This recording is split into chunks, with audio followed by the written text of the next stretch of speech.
আমি কি তোমাদের ওই ব্যবসায়ের কথা বলবো যে কষ্টকর আযাব থেকে রক্ষা পাবে? তোমরা আল্লাহর প্রতি মানানো, রাসূলের প্রতি মানো এবং তোমাদের জানো মাল যে আল্লাহর প্রতি যেহেতু অত্যন্ত ভালো তোমরা জানো। তাহলে আমরা যদি ইমানদার যদি হতাম তাহলে আল্লাহর পথে জিহাদ করতাম, আল্লাহর পথে দান করতাম। আমাদেরকে একদিন এই দুনিয়া ছেড়ে চলে যেতে হবে। প্রতিটা মানুষকেই আল্লাহ আমার আপনার নিয়ে যাবেন। কাল কিয়ামতের দিন আমার আপনার হিসাব দিতে হবে। কিন্তু আল্লাহ বলছেন তোমরা প্রকৃত মুসলমান হয়ে মৃত্যুবরণ করো। কি হয়ে? মুসলমান হয়ে মৃত্যুবরণ করো। সেজন্য আল্লাহ তাআলা বলছেন ইয়া আইয়ুহাল্লাযীনা আমানু হাক্কা তুকাতিহি ওয়া লা তামুতুন্না ইল্লা আনতুমুল মুসলিমুন। হে ঈমানদারগণ, তোমরা আল্লাহকে ভয় করো এবং তোমরা দিন প্রচার করো, একামতে দিন কায়েমের সাথে থাকো।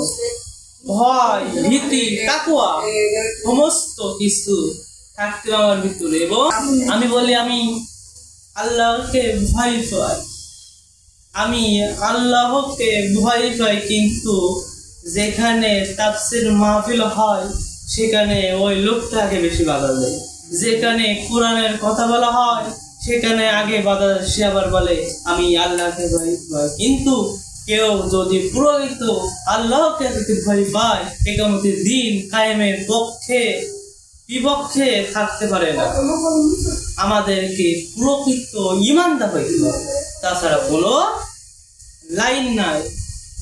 আপনারা যদি প্রকৃত কোরআনের রং যদি দেখতে চান, কোরআনের রং যদি পাইতে চান, স্বাদ যদি পাইতে চান, যারা একামতের দিন আল্লাহ জমিনে আল্লাহ দিন কায়েম করবে তাদের সাথে তাদেরকে সংসদে পাঠিয়ে দেখো তুমি, তাহলে দেখতে পারবে কোরআনের রং কি, কোরআনের স্বাদ কি।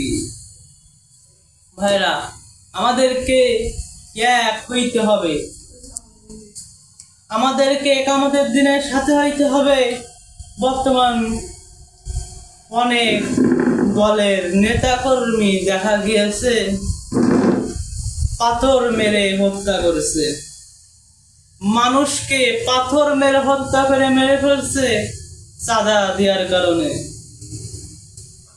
এই বিএনপি চাঁদা, দুর্নীতিবাজ, সুদখোর, এইসব দল থেকে ত্যাগ করতে হবে।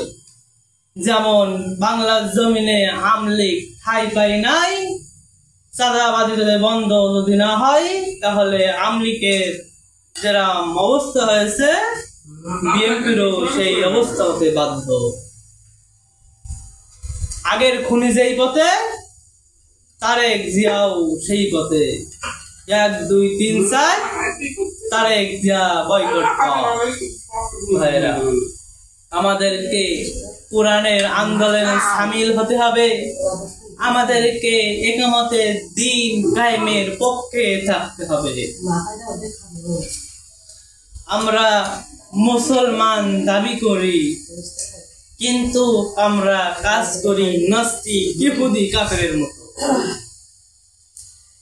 আল্লাহ বলছেন একামতের দিন কায়েমের ব্যাপারে তুমি দ্বিমত পোষণ করো না, কিন্তু আপনি দ্বিমত পোষণ করেন এইটা তাকওয়া নয়।